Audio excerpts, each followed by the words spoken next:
I'm Niall Paterson. Welcome to the Sky News Daily, where it is the podcast after the budget day before. Yesterday, the Chancellor delivered from the dispatch box a somewhat underwhelming set of measures. Certainly no rabbits were seen emerging from hats. Indeed, the central, most eye-catching policy had been leaked to the press days before, that 2p cut in national insurance that followed the 2-point cut Jeremy Hunt announced last year. Speaking on Sky earlier, he explained the doubling down. I think that it is wrong that we tax work twice when we tax other forms of income only once, because if we're going to succeed as a country, we need to make work pay. And now it emerges his long-term ambition is to get rid of national insurance altogether, something Labour describes as a bigger unfunded tax cut than that announced in the Truss quartine mini-budget. Look, certainly no one denies that the tax system needs simplification, but you'd be right to question whether the Chancellor's long-term ambition is perhaps more about short-term political survival. Now, that's something we will explore with our political editor just a little later. But first, let's nervously dip our toe into the economics of it all. Linda Yueh is an economist at Oxford University, also the London Business School. She's also well known as a broadcaster. Greg Thwaites is research director at the Resolution Foundation think tank. Can we start with you, Linda? National insurance, is it as desperately unfair as the Chancellor claims? I know the Chancellor wants to abolish it, and I know that he says it won't be anytime soon, and I think Labour has said it would be too costly. But if you step back from that, national insurance is a tax on work. And so if you look at wanting to simplify the tax system, we think the basic rate of tax is 20%. But if you were to add on national insurance, it's actually 28%. So there's a good argument to say, hang on, why not just make the basic rate of tax 28%. And actually, this is not a new idea. This has actually been discussed in 1986 when Nigel Lawson, he had actually published a green paper, which looked at integrating national insurance with income tax. In 1998, Gordon Brown also wanted a simpler and fair national insurance system. And I suppose the argument to the other side is there is a ring-fenced national insurance fund, and the money that's in there is used to finance specific benefits. Greg, where are you? Where is the Resolution Foundation on this simplification of the tax system? Internationally, we're not completely an outlier in having a double dip on income, but we're out there. I think that there's certainly a case for simplifying the tax system. This isn't the first place I would look. We've got a very kinky tax schedule in the United Kingdom at the moment, by which I mean your taxes go up a lot if you've got kids and you earn more than 50,000. That's been changed to more than 60,000. Your taxes go up again at 100,000 because of the withdrawal of the personal allowance, and even more if you've got kids in childcare. And if we wanted to simplify things, I think that would be the first place to look.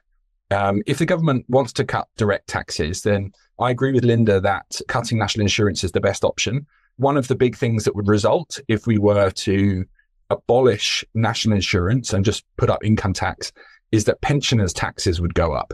And that's because pensioners don't pay national insurance. I was going to say, it's one of those things. It just reminds me of that, economist joke, which is economics is the subject of telling you things you know in your whole life in a language you can't understand. If you want to stimulate the economy and reduce inactivity, which is a big problem in terms of our longer term growth rate, then this measure is going to reduce the tax on people who work, and it could actually induce, I think the estimate is around 200,000 people to come into the labor force. And it is just cheaper than cutting income tax, which actually would affect everyone. And then let's not even go into unfreezing the tax thresholds, because that's really expensive. But that actually has dragged millions of people into higher tax brackets. And that's why, despite the tax cuts we've heard on national insurance this time and in the autumn statement, the average worker will still be worse off because of the fiscal drag of being pushed into a higher tax bracket. Yeah, fiddling the books. Who'd have thought it from politicians? Labour describe this as a bigger unfunded tax cut than that of the quasi-quartine mini-budget. We should be absolutely clear. Jeremy Hunt is saying that this is going to be amalgamated into income tax. We're not getting rid of this as a burden on our own household expenses. That's right. I mean, national insurance, when you add in employer and employee contributions, is £150 billion a year compared to the NHS costing about £200 billion a year. That's a big chunk of change if we wanted to spend less on the NHS, or we have to find the money from somewhere else. So ultimately, the government needs to raise a lot in tax. And it is indeed raising a lot in tax. It's increased tax by more than ever since 1948. And as a result, people's incomes have fallen. We find ourselves in the middle of a fiscal sandwich, if you like, whereby income taxes are rising because of the rise in thresholds that Linda described. Then we've got a bit of a cut this year, and then we've got some more tax increases to come after the election. So taxes are going up, and that's the important and big picture context. And the reason for that is, of course, that interest rates are going up. The government has even if you don't have a mortgage, the government has a nearly £3 trillion mortgage on your behalf. And that needs to have interest paid on it. And we as taxpayers pay that interest. And then the other reason, of course, that taxes are rising is that the population is aging slightly and people need more healthcare when they get a bit older, and pensions. And then last but not least, and this is the thing the government really can do something about, the economy's been growing very slowly for many years now. Wages are only going to reach their 2008 level in 2026. Growth is the big thing that's driving these tax increases that the government can do something about. I'm wondering what the priorities are of the British public right now. Do the public really want tax cuts right now, or do they want public services sorted out? Well, the polling evidence suggests that people see fixing public services as a higher priority than tax cuts. When people say they're willing for taxes to go up, it's not always clear whether they mean their own taxes or somebody else's taxes. What you might sometimes find is that people, when they say they want taxes to increase, mean people who are maybe richer than them or just someone else. But I think the reason that taxes are going up, some of these things are within the government's control. Other ones are because, we paid everybody's wages during COVID. We paid a lot of people's energy bills when the energy prices were high. And people understand that that money isn't coming from nowhere. And I think neither party is really leveling with the public about what's necessary to provide public services and to be able to continue to insure the public against big shocks like COVID or like the energy crisis. Because every time we have one of these crises, the debt ratio just keeps going up. So it was 30 or 40% before the global financial crisis in 2007-8. And we're now at 90%. And what we see is essentially a ratchet effect when every time something bad happens, debt goes up. And then when bad things stop happening, debt just stays where it is. So the problem isn't really that the fiscal rules are too tight. The problem is that they're probably too loose. And we're not saving enough for these rainy days that keep happening. Both of you have, in my humble opinion, correctly recognised that, there are issues with the tax system and there is a degree of simplification that it could benefit from. I'm just wondering if the simplification that you're both talking about is a vote winner at all. Linda, you first. I think it's because most taxes puts people to sleep. It's really... I've held it together for the 15 minutes we've been discussing it, guys. I think communicating it will be hugely important because I think, people are busy. And for a lot of them, complicated tax system, they see how it impacts them. And so I think it needs to be fair when it's done. It needs to be well communicative. You need to make things more efficient because ultimately the measures in the budget did not raise the medium-term growth rate of the UK. The OBR says it's still at 1.75%. So it hasn't really moved the needle. And ultimately, you're only going to get funding for better public services if there is higher growth and more tax revenue. And so to me, there's a massive amount of issues we do need to have a public conversation about and a long-term plan, hopefully before the autumn. You never know. Greg, do you think it might happen this side of the autumn? I think there's no chance of it happening this side of the autumn. And I think that the chance of it happening after that it's pretty slim. And the reason is that tax simplification creates winners and losers. And you need to compensate those losers with extra money so that they don't lose too much and they don't get too cross. And there's no extra money to do that with. In just a moment, we'll be speaking to Beth Rigby, who has much, much more on the politics of the Chancellor's announcement. Stay with us.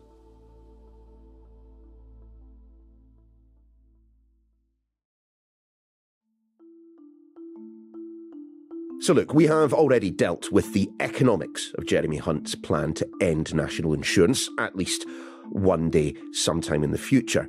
But given Jeremy Hunt is the Chancellor, you have to assume that there's plenty of politics involved as well. She spoke to him yesterday after his budget statement. Our political editor, Beth Rigby, is back on the podcast. Beth, good to see you again. Look, Where has this come from? Where has this idea that the Conservatives, at the heart of their policy portfolio moving forward, is the massive ambition of ridding us of national insurance?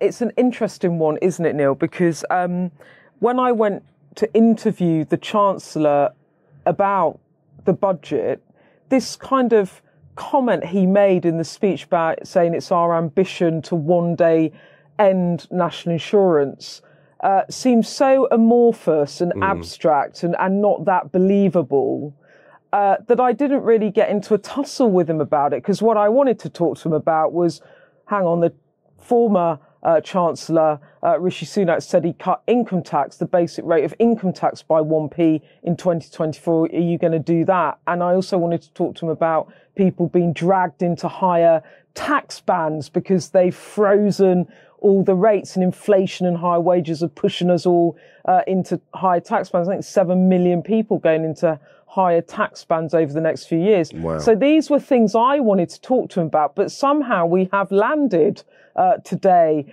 on this very live debate about whether they are or aren't going to abolish national insurance. Now, I have to say, when I worked at the FT about 100 years ago, I can vaguely remember sort of in the years of George Osborne being Chancellor, there used to be these discussions about simplifying the tax system, and everyone sort of decided, it's too hard to do. So when the Chancellor says, I'm going to abolish it at some time in the future, I was so not surprised this morning when pressed on it, he said things like, it won't happen anytime soon, because it's for the birds, Neil. Is this potentially a distraction from the complete lack of rabbits from the hat, which you do tend to get in fiscal statements of this time? Look, I understand that politicians, particularly senior politicians, chancellors, prime minister, that they do have long-term ambitions. But isn't, the short-term ambition for this Conservative government is to not be the opposition in the immediate future? It was a pretty thin budget in some ways, right? Like the next day, what are we talking about? Labour have seized upon this remark he made about eventually abolishing national insurance to try and make political weather about it, because they're trying to now describe it as unfunded tax cuts, which I'm just not buying. I know what they're trying to do. Yeah. But also, look, you then might go, well, hang on, if we abolish national insurance, what happens to income tax? So, look, I'm not saying that as a nation or our politicians might not want to have a serious discussion about the way in which the working population is taxed versus other people in society who are paying income tax but not national insurance. But I don't think that this is a live discussion right now. No. And even if it were a policy, I mean, I'm just trying to think of the rationale, the logic of doing it in what are clearly the dying days of at least this Parliament. Let's step back a bit and frame it. What was he trying to do politically? Within his party, Jeremy Hunt has a very live and vocal group of people calling for income tax cuts, right? He then made national insurance about the centrepiece for not just the autumn statement, but then the March budget. And he wants a discussion about that because he wanted to frame this budget as a budget for working people, a budget that rewards work. So basically what he's trying to do is shift the discussion away from income tax and towards national insurance. And why is he shifting it away from income tax? Because they've frozen the bands. Everyone's paying more income tax. The Prime Minister, who was then Chancellor in March 2022, Rishi Sunak, promised to cut income tax in 2024. And that drumbeat was like banging into the budget. It got really loud before, much to the irritation of people inside government who kept sending me cross WhatsApps every time I mentioned it. And I think what they've managed to do is sort of shift the public debate at the moment back to national insurance. But is that because they're going to eradicate it completely? No, No. They're not. It might be in the manifesto, and we'll have to see, because lots of Conservative MPs want cuts to income tax. Practically every one of them in the manifesto. Yeah. But look, this is something you and I have talked about on the podcast before on different topics. But sometimes I do question whether those in and around Downing Street are good at politics. The reason I say it on this occasion, yesterday, Jeremy Hunt stealing the non-dom policy was purpose-built to put Labour into an invidious position. Indeed, that's what the Tories have been doing today, saying, how are you going to pay for this policy that you are going to pay for through the non-dom tax? How are you going to pay for that policy? You've said that you're not desperately happy with the £46 billion attack line, but doesn't Jeremy Hunt and others in government suggesting that at some point in the future they want to scrap national insurance mean, well, if you're going to keep talking about it, you're going to have to show us how you're going to do it? I think, Neil, you can absolutely say that. And Labour have seen an opportunity where they feel like we can dish up some of your criticisms of ours straight back at you. I just think that given that they said it was an ambition, it's not an actual policy, it's quite hard to pin those numbers onto the government. Look, I think there is a question here, though, that you're talking about, which is dividing lines and wedge issues. And when I spoke to some very senior Conservatives last night about the budget, what they said to me was this was a safety first budget, that this is a Chancellor who could have taken more risk and chose not to. And it might be because he's got an eye on Liz Truss's mini budget. There was discussion in the run up to the budget whether the government might shave some amounts of future spending projections of the state, to fund some extra tax cuts. Now, in the end, they didn't do that. Now, is it because the public are worried about investment in public services? Maybe it is. But what some Tories were saying, if you'd done that and, say, cut income tax by 1p, you could have put Labour in a bind, because then what would they have done? Would they have backed the tax cut, or would they have said that's really bad on public services, we're going to have to put that money back in? And then the Conservatives could have said, oh, they're going to put your taxes up, right? Yeah. So, what some Tories were saying was, you haven't given us any wedge issues, you haven't given us anything to fight Labour against. What you did get, as you said, was the 2.7 billion on non-dom, because Labour were going to use that to fund extra operations in the NHS, and they were going to use it for breakfast clubs, right? When I asked sort of the Labour lot, how are you going to respond to that? I mean, this is what I got back. They said, we'll go through the books, we'll go through every pound spent, every tax raised, we'll find the money, because it's a national priority to fund NHS and breakfast clubs. We'll do it in our own time, but everything will be fully funded and costed. I.e., they could swat off that attack line actually quite easily, right? Well, you know the question that's coming next then. I don't actually. Okay. Well, here it comes. When's the election then, Beth? Oh, Neil! God! This is my least favourite question, because you know what? In the end, this is what I actually think. I think that politicians will always keep their options open. But actually, all of the fundamentals to me, if I'm looking at it, is that it will be long, not short, i.e. it will be in the autumn, not May. Why do I say it? Number one, well, Jeremy Hunt told me yesterday, actually, that was still his working assumption. Of course, it is the gift of the Prime Minister, who refused actually to get down and dirty and outwardly rule out a May election at the moment. I'm not ruling out in or out anything, because that is being hostage to fortune. And anyone that says they know when the election is, they don't, because it's literally in the Prime Minister's gift. Do you remember Theresa May and the walk-in holiday and the snap election? Do you remember that, Neil? Yes, I do, because I got called back into work. Yeah, and how did she decide, with her husband Philip, on a walk-in holiday? I think it was in Austria or Switzerland. But the point being, it's her decision alone, and it's Rishi Sunak's decision alone. But I think the framing of it all points to his own working assumption, which is later in the year. Whilst we have you, Beth, look, because I have a very important question to ask you. Look, everyone, it appears, has a podcast these days, including yourself. Tell me a little bit about it. Electoral dysfunction. I think I see what you're doing with the title there. I don't know what you mean, Neil. Go on, tell me about it. I'm not very good at this. Basically, it's me, Jess Phillips from Labour, and Ruth Davidson, who was the former leader of the Scottish Conservatives, and we get together each week and we talk about politics. Now, it's called electoral dysfunction because, yeah, there's a bit of a gag because we're 3 women do it, right? So you get that gag. Yeah. But really, we called it that because we needed electoral in the title because it's a year of elections. And we needed or wanted the idea of dysfunction because there is a sense that politics isn't working for people. So, for example, this week, we've just recorded it. We talked a bit about the budget, but we talked a lot about local councils and councils going bust. And in my daily life as political editor at Sky News, I don't cover that story much, Neil, because I'm doing the budget or Rwanda or the Prime Minister's speech on the steps of Downing Street about extremism.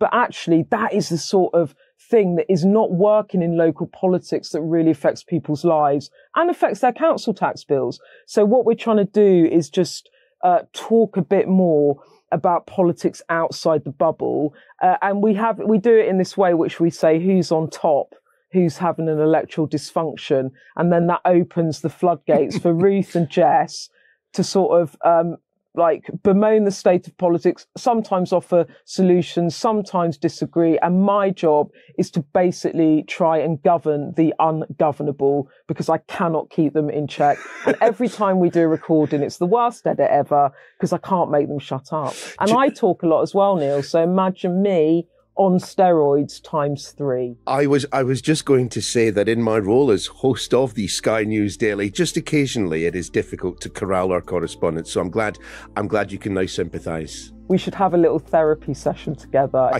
suspect we'll need more than one. Beth Rigby, always good to see you. Thanks for joining us. So, in the end, what are we to make of Jeremy Hunt's long-term ambition to rid the world of national insurance? Eye-catching, yes. Sensible too, from the point of view of tax simplification. Yet, for now, it isn't policy. It's not a promise. It's not even a pledge. It's an ambition, much in the same way that I once hoped to be an astronaut. And we all know how that turned out. That's your lot for this edition of The Daily. We'll see you again soon.